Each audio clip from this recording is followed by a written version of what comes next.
बेळगावमध्ये ठेवीदारांची फसवणूक केल्याच्या आरोपामुळे आदित्यराज कॅपिटल प्रायव्हेट लिमिटेड या संस्थेच्या अडचणी वाढल्या आहेत. आज उपविभागीय अधिकारी श्रवण नाईक यांच्या नेतृत्वाखाली अधिकाऱ्यांच्या पथकाने संस्थेच्या कार्यालयावर छापा टाकून कागदपत्रांची तपासणी केली. या प्रकरणी केपीआयडी आणि बर्ड्स सेल मध्ये तक्रार दाखल झाल्याची माहिती आहे.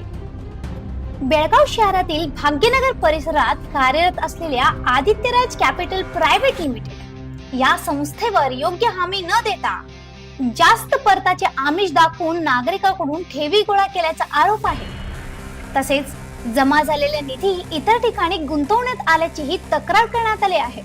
तक्रारीच्या आधारे उपविभागीय अधिकारी श्रवण नाईक यांच्या नेतृत्वाखालील पथकाने गुरुवारी संस्थेच्या कार्यालयाला भेट देत आर्थिक व्यवहार आणि संबंधित कागदपत्रांची तपासणी केली.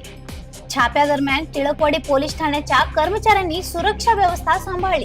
अधिकारी सध्या संस्थेच्या आर्थिक व्यवहारांचा तसेच ठेवीदारांच्या पैशांचा वापर कशा प्रकारे करण्यात आला याचा सखोल तपास करत आहेत. या तपासानंतर आणखी महत्त्वाची माहिती समोर येण्याची शक्यता व्यक्त करण्यात येत आहे. बेळगावमध्ये गुंतवणूक आणि ठेवी योजनेबाबत सुरू असलेल्या चौकशींच्या पार्श्वभूमीवर हा छापा महत्त्वाचा मानला जात आहे. आता तपासातून नेमकं काय निष्पन्न होतो याकडे ठेवीदारांचे लक्ष लागले आहे.